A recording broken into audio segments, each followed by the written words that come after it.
मैं सुदर्शन शर्मा आज दिल्ली से हिंदी साहित्य संस्थान के ट्रस्ट में के सौजन्य से प्रकाशित कार्यक्रम किरदार जिंदगी में आप सबके सम्मुख हूँ। इस कार्यक्रम में हम हर बुधवार को किसी न किसी किरदार से आप सबको रूबरू कराते हैं। तो आज हम एक ऐसे किरदार को लेकर आए हैं जिनको कहना चाहिए कि वो हमारे अन्नदाता हैं। इससे पहले मैं आपसे और कुछ कहूँ, टेक्निकल इशू के कारण थोड़ा देर हो गई, उसके लिए मैं पहले से क्षमा प्रार्थी हूँ। जी, तो मैं बात कर रही थी, आज जो हमारे किरदार हैं वो मुझे कहना चाहिए कि हमारे अन्नदाता हैं, वो किसान हैं और बाकी अपना परिचय वो आकर स्वयं देंगे। तो आइए स्वागत करते हैं आदरणीय सत्येंद्र कुमार शुक्ला जी का। नमस्कार सत्येंद्र जी। नमस्कार। नमस्कार जी, तो हिंदी साहित्य संस्थान ट्रस्ट के मंच पर आपका स्वागत है। और मैं सुदर्शन शर्मा हूँ जी। तो आप अपना परिचय दीजिएगा हमारे श्रोतागण को। जी, मैं सत्येंद्र शुक्ला, ग्राम गंगापुर भटलो, जिला रीवा, मध्य प्रदेश का निवासी हूँ। मेरा मूल पेशा किसानी है और बस खेती किसानी गौ सेवा का काम करता हूँ, साथ में समाज सेवा का कार्य करता हूँ। यही मेरा परिचय है। जी, तो कुछ अपने परिवार के बारे में आप बताइएगा। सबसे पहले तो मैं विद्या, बुद्धि और वाणी की देवी माँ सरस्वती के चरणों में नमन करता हूँ। मेरे परिवार में मेरे पिताजी हैं, माताजी का पिछले 2-3 वर्ष पहले स्वर्गवास हो गया और हम लोग 5 भाई, 1 बहन हैं। मेरे पिताजी की उम्र 95 वर्ष है। वो 95 वर्ष की उम्र में भी बिल्कुल स्वस्थ। गौ सेवा और खेती की प्रेरणा हमको उनसे ही मिली, पिताजी से। तो बहुत बड़े गौ सेवक हैं और उनके साथ साथ मैं भी गौ सेवा का कार्य करता हूँ और मेरी रुचि भी गौ सेवा में है। जी जी, तो अगर आप खेती करते हैं तो आपकी तरफ खेती में ज्यादातर क्या बोया जाता है? खेती तो अभी जो परंपरागत खेती हम लोग करते हैं, जैसे धान, गेहूं, चना, मूंग, मसूर और थोड़ा बड़ा सब्जी भाजी की खेती भी करते हैं। बस खेती यही करते हैं, अलग से कोई अभी नहीं कर पा रहे हैं। जैसे आपकी औषधि खेती हो गई, औषधि खेती नहीं कर पा रहे हैं। प्रयास में है कि औषधि खेती चालू करेंगे और बागवानी पे मेन फोकस है कि बागवानी अगर किसान औषधि खेती, बागवानी, पशुपालन अगर तीनों काम करे तो उसके पास 12 महीने इनकम का सोर्स बना रहता है। 12 महीने पैसा आना निश्चित रहता है। जी। जी, तो नहीं, अगर आप के पास पशु हैं तो उनके चारे वारे के लिए आपको बहुत मतलब कुछ खास जरूरत रहती होगी, तो वो सब आपका खेती से पूरा हो जाता है? वो तो अपने यहाँ से व्यवस्था हो जाती है। चूंकि मैं खेती करता हूँ तो खेती से अपने पशुओं के लिए चारा, भूसा, ये सारी व्यवस्थाएं हो जाती है अपने यहाँ से। बरसीन जैसे हो गई उस सीजन में। और जैसा कि आपने बताया आप समाज सेवा भी करते हैं, तो आप पहले तो आप मुझे ये बताइए कि समाज सेवा आप असल में क्या समझते हैं? समाज सेवा आप किसको समझते हैं और आप किस तरह से समाज सेवा करते हैं? जी जी, मैं एक पंक्ति के माध्यम से कहना चाहता हूँ, इंसानियत इंसान को इंसान बना देती है, कोशिश हर मुश्किल को आसान बना देती है। लोग यूं ही नहीं जाते मंदिरों में पूजा करने के लिए, आस्था ही है जो पत्थर को भी भगवान बना देती है। आस्था ही है जो पत्थर को भी भगवान बना देती है। अर्थ को परमार्थ पे अगर बदल दिया जाए, अर्थ को परमार्थ पे बदल दिया जाए तो इससे बड़ी समाज सेवा कुछ भी नहीं हो सकती। क्योंकि वो अर्थ अगर परमार्थ में बदल गया तो अर्थ अपने साथ उस लोक के लिए भी चला जाता है। जैसे कहते हैं किसी के साथ कुछ भी नहीं जाता, जो यहाँ है यही रह जाता है। पर अगर उस अर्थ को हमने परमार्थ में बदला है तो परमार्थ के साथ उस लोक में भी मेरे साथ जाता है। ऐसी मेरी धारणा और मेरी सोच है। जी। तो आप समाज सेवा किस रूप में कर रहे हैं? मैं समाज सेवा बस इसी हिसाब से करता हूँ, जो जरूरतमंद हैं उनकी मदद और उनका सहयोग यही करता हूँ। जैसे किसी के माता पिता का स्वर्गवास हो गया या कि पिता का स्वर्गवास हो गया, बच्ची है या कि बच्चा है, उसकी शिक्षा दीक्षा के लिए जो कुछ भी मुझसे प्रयास हो सकता है वो प्रयास करता हूँ। क्योंकि मैं खेती किसानी का काम करता हूँ तो अनाज मेरे पास पर्याप्त रहता है, तो अनाज से जो मदद हो पाती है तो अनाज से मदद पूरी करता हूँ।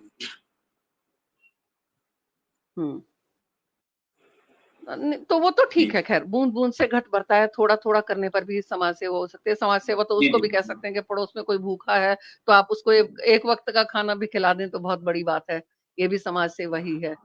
तो जी अच्छा, जैसा कि आजकल देखा गया है कि आमतौर पर किसानों की हालत कोई बहुत अच्छी नहीं है, वो इसलिए कि एक तो बंटवारे हो गए हैं, बच्चे बाहर चले गए हैं, जी तो ऐसे में जी जी। आपके आपके यहाँ क्या स्थिति?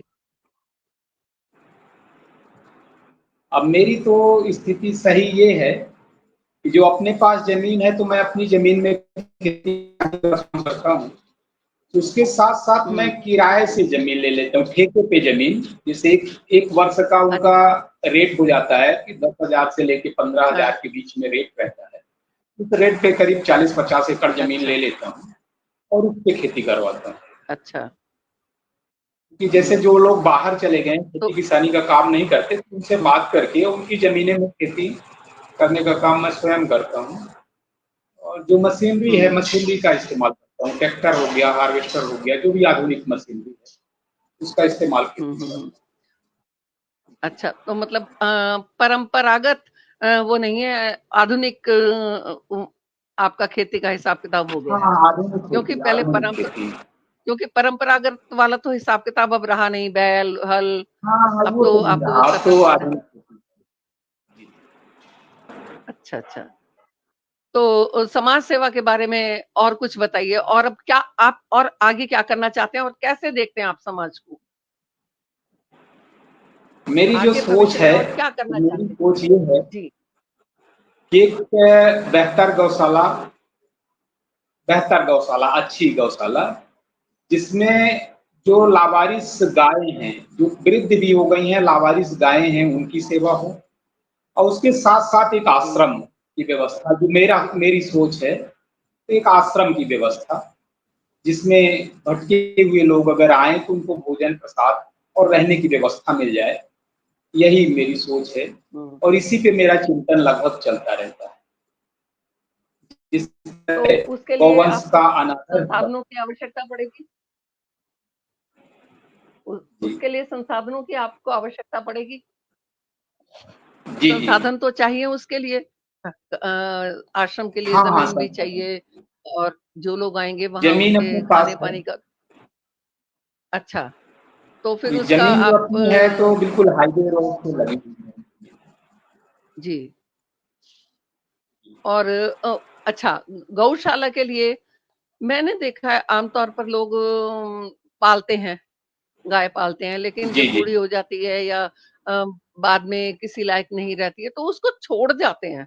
लेकिन पशु, गाय जैसा पशु ऐसा है, अगर उसको आस-पास में छोड़ आते हैं, तो वो वापस लौट आता है उसी स्थान पर। तो जी, जी। ऐसे में फिर आप किस तरह के से उनको लेकर आते हैं? या किस तरह लेकर आएँगे उनको? जी, जी। क्या क्योंकि उनमें सबसे ये बड़ी समस्या दिक्कत ये। मैंने जी, जी। जी।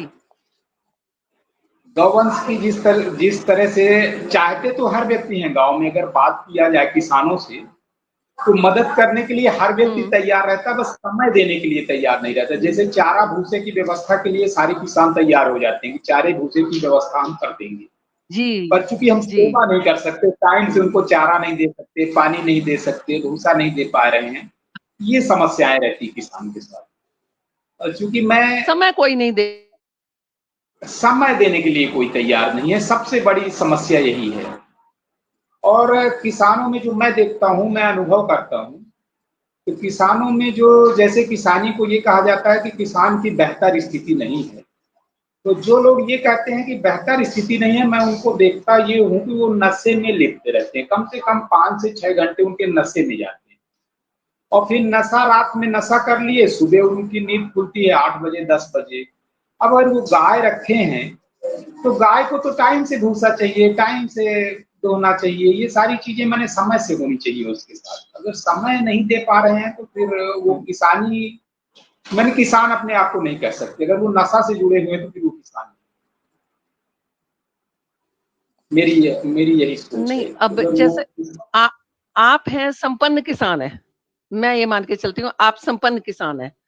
मैं गांव में, मेरा कम से कम साल में 4 बार जाना होता है, खेती है हमारी भी, बाग है हमारा। लेकिन मैं गांव जी में देखती हूँ आजकल बच्चे खेती जी करने के लिए में रुचि नहीं रखते। वो जी कुछ भी करेंगे, इधर उधर घूमेंगे, 12वीं भी पास कर लेंगे तो आसपास जाएंगे कि कहीं छोटी मोटी जी नौकरी मिल जाए, लेकिन वो अपनी खेती नहीं करना चाहते। और जी जी ऐसे में जो उन खेती बर्बाद भी हो रही है जमीन, और उसमें कुछ जी कर भी नहीं रहे हैं और कोई करना चाहता। तो ऐसे में बड़ी वैसी समस्या, विकट समस्या हो जाती है, उसमें भी जब जी जमीन थोड़ी हो। तो ऐसे जी में अब आपके यहाँ भी कुछ लोग ऐसे होंगे, जी। अब देखिए हमारे यहाँ तो ऐसे में क्या? लगभग जो, अब देखिए युवाओं को सबसे बड़ी जो अपने यहाँ की जैसे व्यवस्था है, तो जो मेरा चिंतन है, हम्म तो अपने यहाँ की जो शिक्षा हम्म प्रणाली है वही गड़बड़ चल रही है। हम्म शिक्षा प्रणाली, क्योंकि जब 12वीं तक लड़का पढ़ता है, हम्म 12वीं के बाद कॉलेज में पढ़ता है, कॉलेज में अगर वो ग्रेजुएशन पूरा हुआ, ग्रेजुएशन किया, उसके बाद भी उसको ये लगता है कि मैं किसी काम का नहीं हूं, मैं कुछ भी नहीं कर सकता। ऐसा चिंतन मैंने जो हम्म अपने युवा समाज में है, तो यही चिंतन है। जबकि उनको जोड़ना चाहिए, जब से वो छोटे अवस्था में रहे तब से जोड़ना। हम लोग बहुत छोटे थे, हम्म मेरे बाबा जी थे, मेरे हम्म पिताजी थे, हम लोग करीब मान के चलिए कि लगभग 8-9 साल की उम्र थी हम लोगों की। उस समय से हम्म हमारे यहाँ गौवंश रहता था, मेरे पिताजी गाय रखे थे। जबकि उनसे दूध का हम्म उत्पादन नहीं होता था, गौमूत्र और मात्र गोबर का उत्पादन होता था। तो हम्म अब समझिए उस समय, माने आज के मान के चलिए 25 साल पहले, 30 साल पहले की बात मैं कर रहा हूँ। उस जी समय लगभग हम्म 50 से 60 गौवंश मेरे घर, हम्म 50 से 60 गौवंश, उनका रख रखाव बेहतर रहता था। हमारे बगल हम्म में कुठुरिया एग्रीकल्चर की बड़ी भूमि है, माने शासकीय एग्रीकल्चर कॉलेज है। तो वहां हम्म से जितना भूसा और धान का पैरा रहता था वो हमारे पिताजी मंगवाते थे। और हम लोग बचपन से चूंकि हम्म काम किए, उसमें रुचि भी है। और जिनकी रुचि, हम्म जैसे युवा शिक्षित हो गया, उनकी रुचि नहीं है, तो चूंकि बचपन से हम सिखाते नहीं है, इंग्लिश मीडियम में हम्म पढ़ाने का प्रयास करते हैं, जी संस्कार जी दे नहीं जी पाते। और जो के हम्म पास संस्कार विहीन शिक्षा है, उससे ना देश का कल्याण हो सकता, ना समाज का कल्याण हो सकता।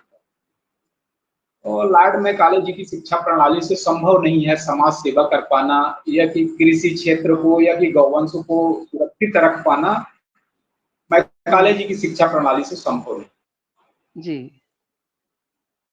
जी नहीं, तो आपको ऐसा नहीं लगता कि समाज सेवा का एक रूप ये भी हो सकता है कि युवकों को इस ओर वापस थोड़ा बहुत जरूर रुचि पैदा की जाए किसी भी तरीके से?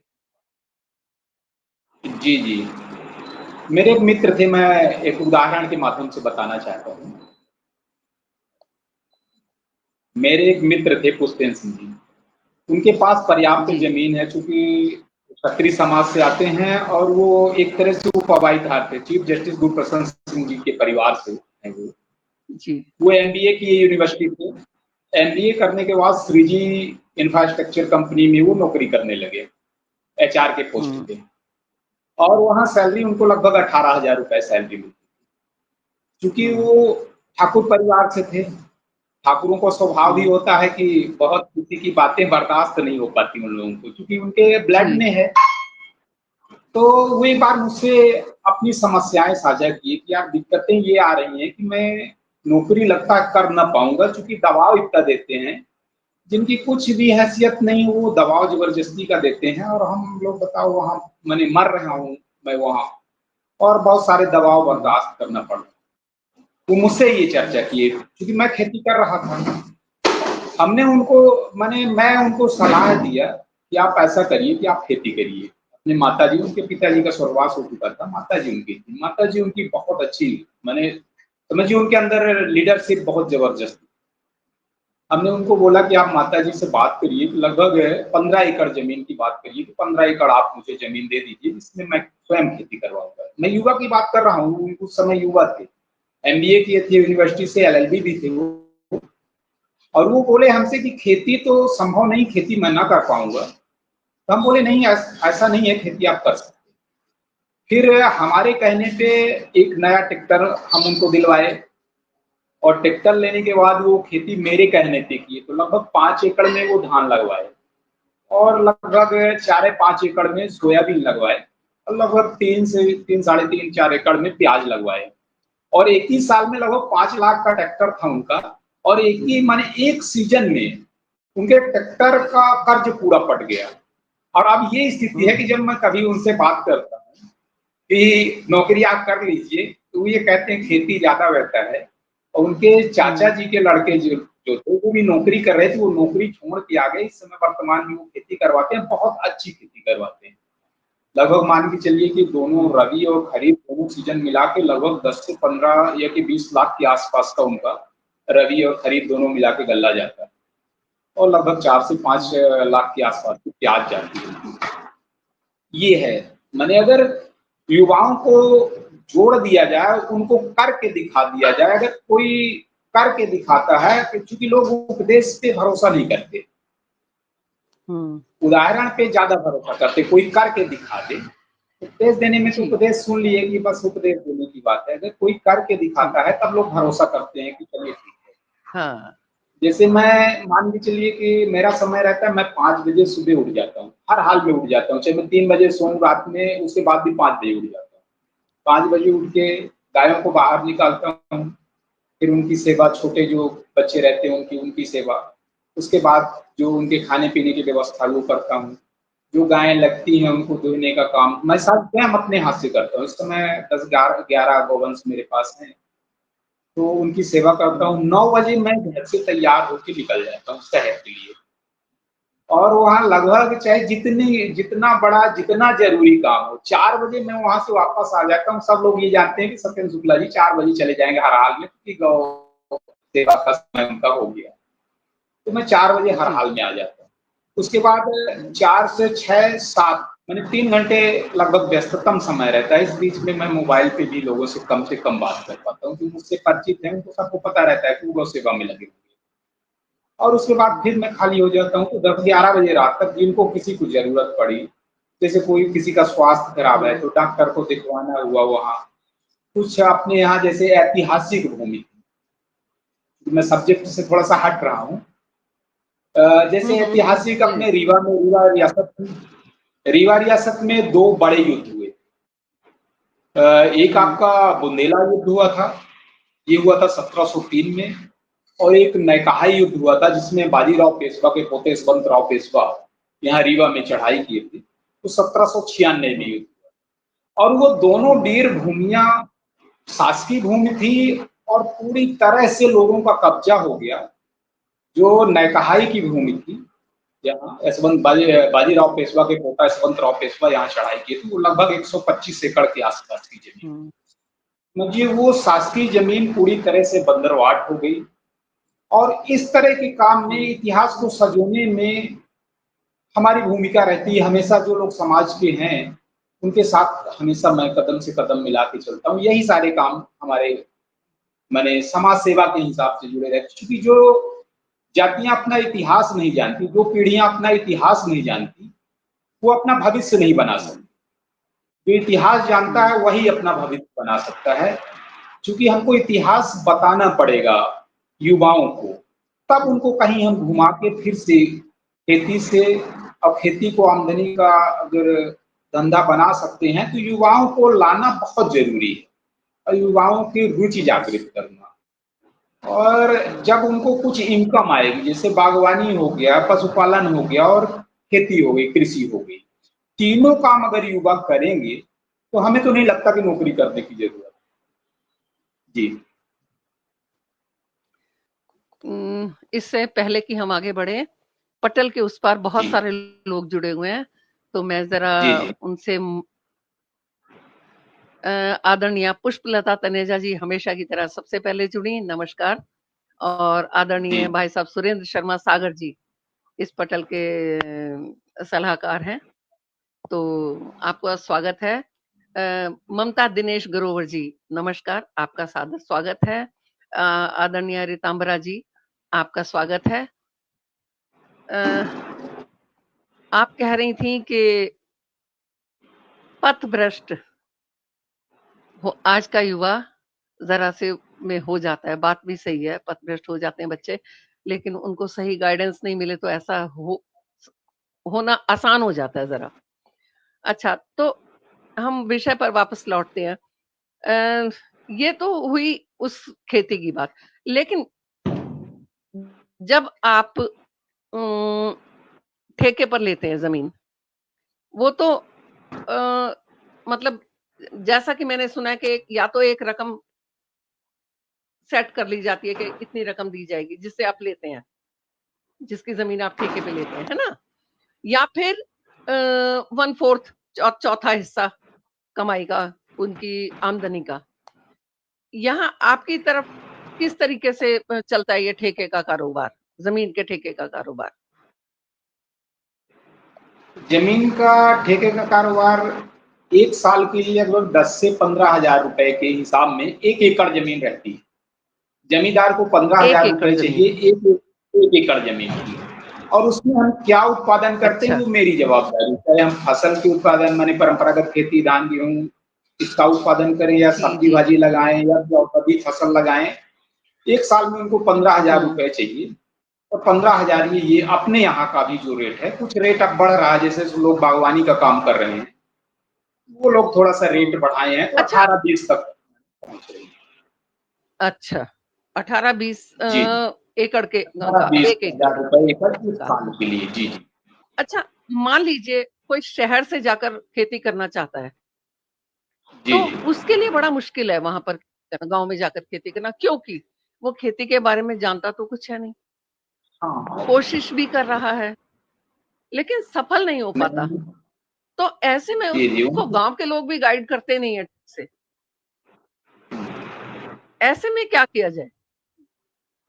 मान लो कोई बच्चे अब देखिए ऐसे हैं भी, शहर के बच्चे जी आजकल बहुत कोशिश करते हैं, और बहुत कुछ लोग जी तो बहुत अच्छा भी कर रहे हैं, जो ऑर्गेनिक जी फार्मिंग आजकल कर रहे हैं, वो बहुत अच्छा भी कर रहे हैं, जी बाकायदा प्रोफेशनल्स की वो भी लेते हैं, मदद भी लेते हैं।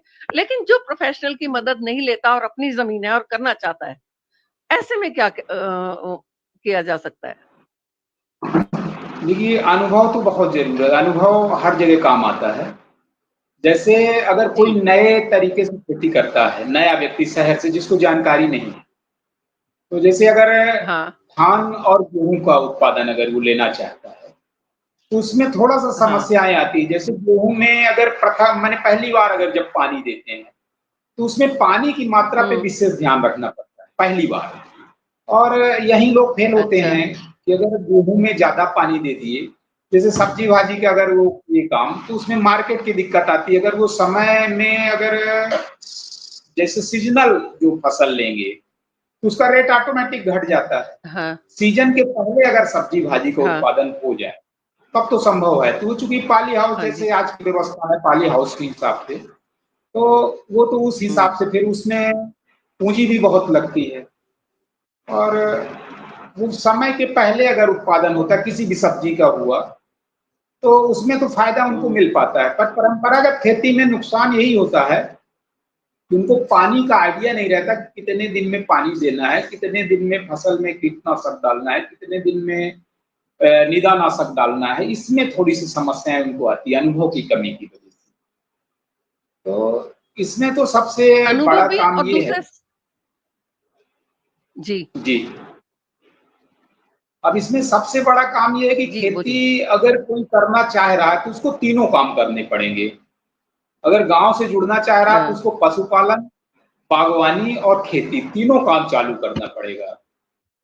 और पशुपालन में सबसे बड़ी बात है कि बहुत सस्ता सा है, जैसे जो ऑर्गेनिक खाद बनती है, तो उसमें मान के ये चलिए कि बहुत कम लागत है। लगभग 1 से 1.5 फीट हाइट में गाय का जो गोबर रहता है उसको आप बिछवा दीजिए। उसके बाद जो अपने पास घास निकलती है, ये कि घास के अलावा जो खरपतवार रहता है, ये कि फिर उसकी पराली रहती है धान गेहूँ की, उसको ऊपर से डलवा के उसमें नमी की व्यवस्था करना है, तो वो अपने पास खाद अच्छे से तैयार हो जाती है, वर्मी कंपोस्ट। और कचुए वर्मी कंपोस्ट के पर्याप्त मिलते हैं। तो पहली बात तो अगर हम हुँ, एग्रीकल्चर में ऑर्गेनिक का इस्तेमाल करें तो उसमें लागत ऑटोमेटिक घटने लगती है। और जैसे जो मैंने अनुभव किया, जैसे अगर सब्जी हो या कि फसल हो, जैसे यूरिया डाली जाती है जब, यूरिया डालने से क्या होता है कि फसल में मीठापन आता है। और जैसे यूरिया पड़ी वैसे फसल में मीठापन आएगा तो उसमें कीट पतंगे बहुत ज्यादा लगती है। अगर उसमें ऑर्गेनिक का इस्तेमाल करते हैं तो कीट पतंगों की संख्या बिल्कुल कम हो जाती है और लगभग रोग बहुत कम आ पाते हैं फसल में। तो लागत अपनी कम हो जाती है, लागत कम हो गई तो वही मुनाफे में आ गया। जी। जी। तो ये तो अच्छी जानकारी है। आज समाज सेवा और खेती किसानी 2 विषयों पर हम लगातार साथ-साथ बातचीत कर रहे हैं। तो चलिए, तो ये भी एक ये भी एक समाज सेवा है। आप अपने यहाँ के या जो भी अगर कोई आपसे सीखना चाहता है, पूछना चाहता है, तो ये भी तो आप एक जी, काम कर सकते हैं। ये भी अपने आप में एक बड़ी समाज सेवा है कि भई किस तरीके से जी क्या बिल्कुल। किया जाए। अच्छा, ऑर्गेनिक खेती जो होती है उसमें अ, बिल्कुल भी कोई केमिकल किसी भी तरीके का यूज़ नहीं होता, है ना? वो वही नहीं, ऑर्गेनिक खेती केमिकल मानी तो फिर जाती उसमें ऑर्गेनिक में तो फिर है ना? केमिकल का यूज़ तो करेंगे तो वो कोई फ़ायदा नहीं मिलेगा, क्योंकि जिसमें हाँ, मान के तो चलिए कि उसमें जैसे मतलब ऑर्गेनिक खेती चालू की है, उसमें जो जीव वो पैदा होते हैं, सूक्ष्म जीव, और जैसे केमिकल का इस्तेमाल किए तो हाँ, फिर नष्ट हो गए।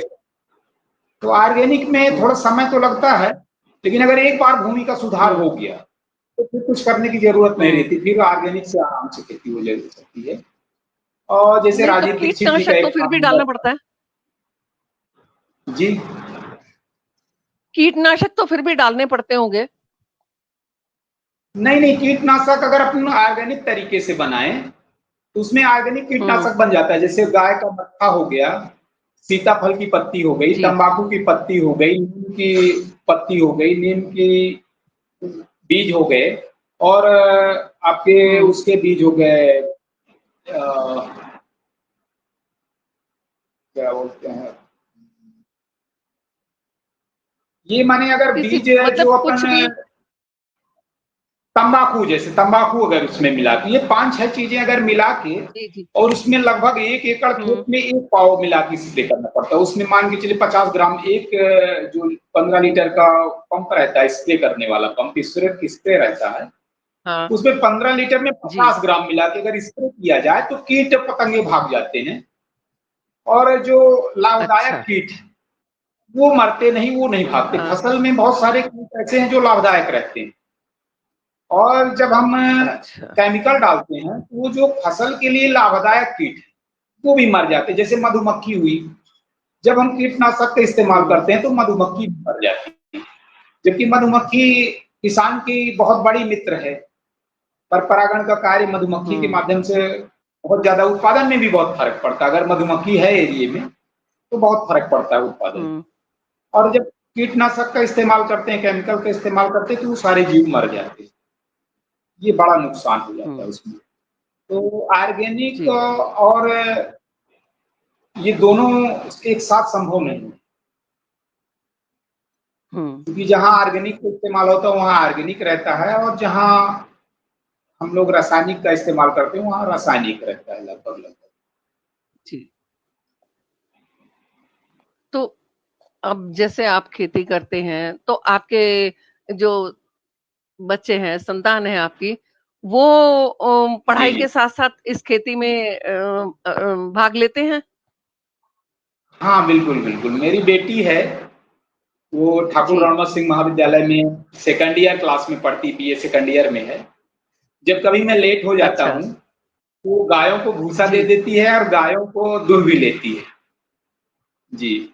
अच्छा, और बहुत हुँ, छोटी थी, जब वो तो 7वीं क्लास में पढ़ती थी, तब गायों को भूसा दे दिया करती थी।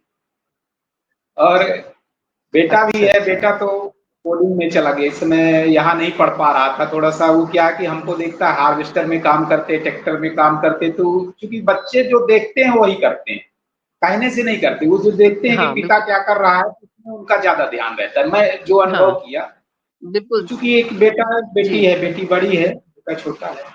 तो बेटी तो बड़ी हुँ, हो गई तो समझदार हो गई, तो उसको समझ में आ रहा क्या करना हुँ, चाहिए, क्या ना करना चाहिए। पर चूँकि बेटा जी, छोटा है तो उसके समझ में नहीं आ पाता था कि मुझे हार्वेस्टर में काम में जाना चाहिए कि ना जाना चाहिए। जैसे मैं हार्वेस्टर का काम पूरा मैंने स्वयं करता हूँ, मैं पंजाब से कभी स्टाफ नहीं बुलवाया, 1 साल स्टाफ बुलवाया हूँ, उसके बाद स्वयं काम करता हूँ, ट्रैक्टर, हार्वेस्टर सबका। मैंने खुद मिस्त्रियाना का काम भी कर लेता हूँ। तो हाँ, बेटा मेरा उसी में बिल्कुल जुट जाता था।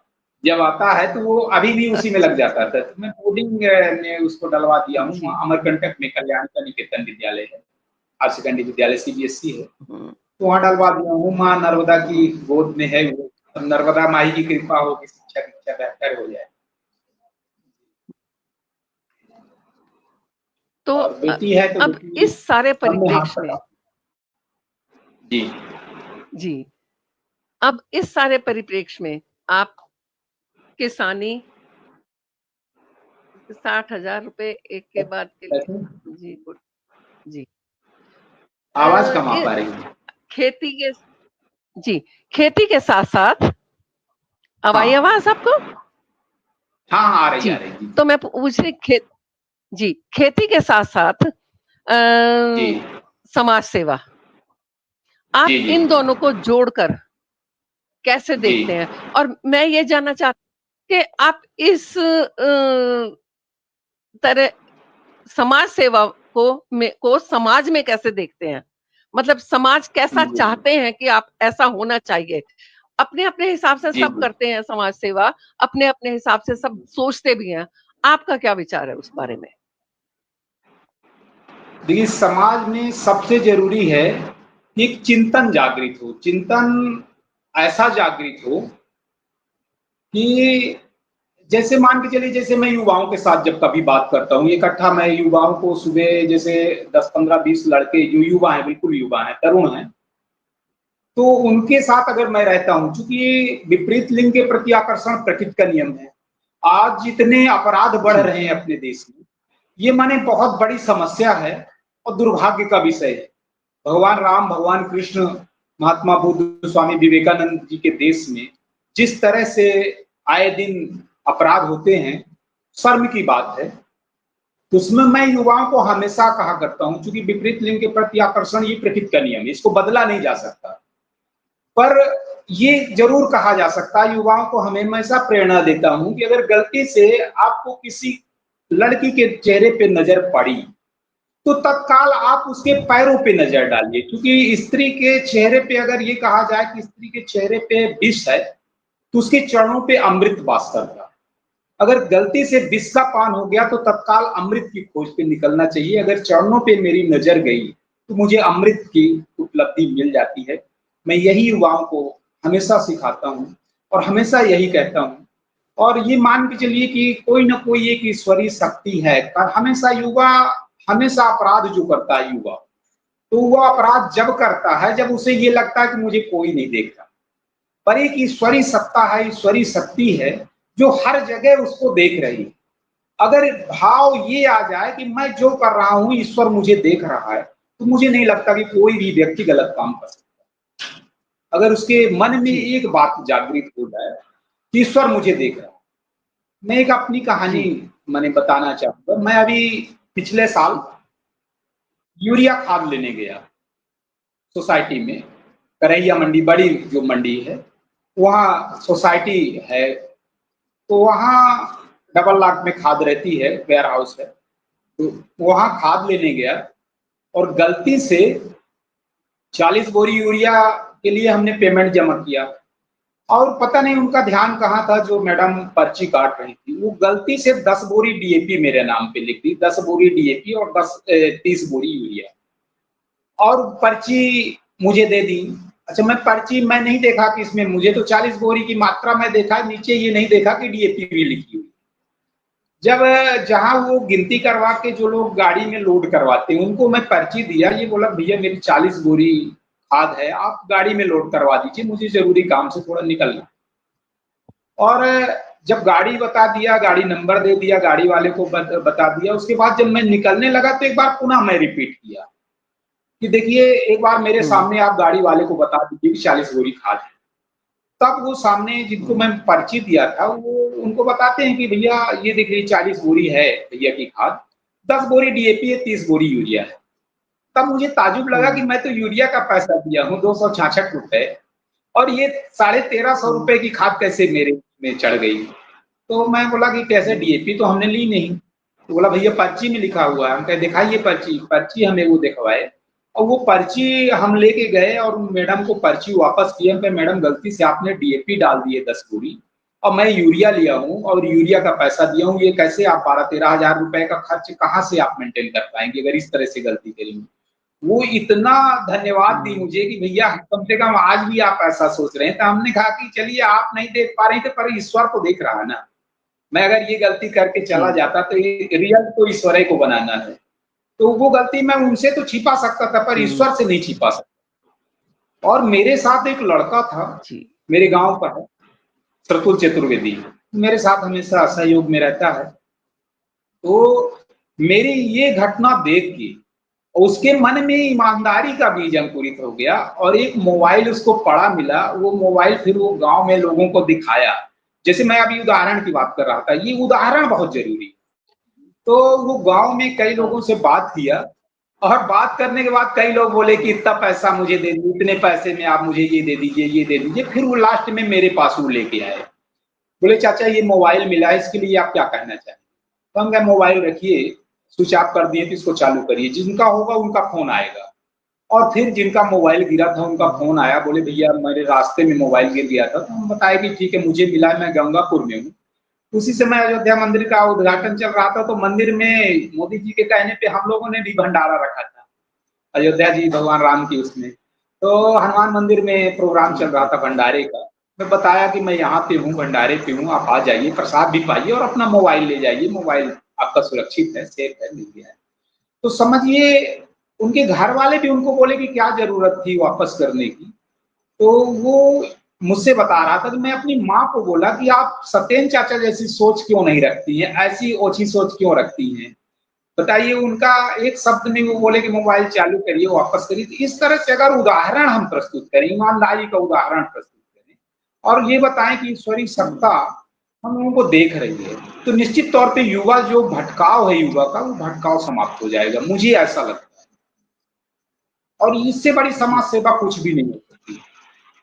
अगर भगवान राम के देश में, भगवान कृष्ण के देश में चरित्र का निर्माण हो जाए तो मैं नहीं मानता कि कोई भी अपराध होगा और किसी भी युवा के लिए कोई काम कठिन होगा। जी जी, बहुत बहुत सुंदर संदेश और बहुत नमन है। मैं कहती हूँ अगर हमारे आपके किसी भी कृत्य से एक आदमी भी अगर कुछ सीखता है तो मुझे कहना चाहिए हमारा होना सफल हो जाता है। आपके माध्यम से आज आपको जो लोग सुन रहे होंगे बहुत सारी बातें सीख रहे होंगे, सुन रहे होंगे और समझ रहे होंगे। तो इसके लिए मैं आपका धन्यवाद करती हूँ कि मैं आपसे रूबरू हूँ आज। मुझे बहुत गर्व है, मैं ऐसे व्यक्तित्व से मिल रही हूँ। तो आप आज के युवाओं के लिए और क्या संदेश देना चाहते हैं, क्या करना चाहिए युवाओं को? मैं युवा के लिए तो सबसे बड़ा संदेश यही देना चाहता हूँ कि आप ऐसे समाज का निर्माण करिए कि जिसमें आने वाली पीढ़ी ये ना कह सके कि तेरा पिता दारू पीता था, तेरा पिता अपराध में लिप्त था, तेरे पिता के ऊपर मुकदमा था।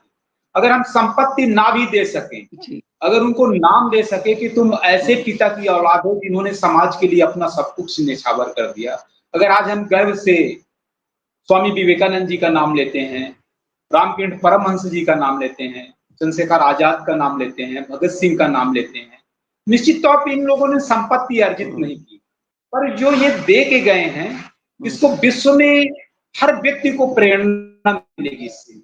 और युवाओं के लिए मैं यही सबसे माने निवेदन करूंगा कि वो भगवान राम के चरित्र को जीने का प्रयास करें, अन्य कुछ करने की जरूरत नहीं। जो भगवान राम का चरित्र उसको जीने का प्रयास करें। इससे बड़ी और कुछ भी, इससे बड़ा कोई संदेश भी नहीं हो सकता युवाओं के लिए, क्योंकि युवा भगवान राम थे, युवा भगवान कृष्ण थे। भगवान कृष्ण का आप समझिए, लोग युवा हमेशा रोना रोते हैं कि मेरे पिता ने कुछ नहीं किया, मेरे बाबा ने कुछ नहीं किया, मेरे लिए कुछ नहीं छोड़ा। कल्पना करिए कि भगवान कृष्ण का जन्म कारावास में हुआ, उनका मामा उनका दुश्मन था, उनके माता पिता को जेल में डाल दिए, उनके 6 भाइयों को हत्या कर दी, पर भगवान कृष्ण ने कहीं ये रोना नहीं रोया कि मेरा लालन पालन ऐसे हुआ। कहीं भी ऐसा उन्होंने संदेश नहीं दिया। और युवा को मैं मानता हूं कि गरीबी में जन्म लेना सौभाग्य की बात है, पर गरीब मर जाना दुर्भाग्य की बात है। हर युवा के लिए यही संदेश देना चाहिए। सही बात जी, बहुत बहुत शुक्रिया। मैं पटल के उस पार देखूं, जितने भी लोग जुड़े हैं आप सबका बहुत बहुत शुक्रिया। लगातार जुड़े हुए हैं आप लोगों के, बार बार लगातार कमेंट आ रहे हैं, बहुत अच्छे अच्छे कमेंट कर रहे हैं आप लोग। तो आज का कार्यक्रम मैं समाप्त करने से पहले आप सबको आज की महानवमी की हार्दिक बधाई और कल विजयादशमी के लिए आपको हार्दिक शुभकामनाएं देती हूँ। और आदरणीय सत्येंद्र जी, आपको भी विजयादशमी की हार्दिक बधाई और शुभकामनाएं। और इसके साथ ही हम आज का अपना प्रोग्राम समाप्त करते हैं। आज के लिए आज्ञा, फिर अगले बुधवार किसी और किरदार के साथ मिलेंगे। धन्यवाद, नमस्कार, शुभ रात्रि।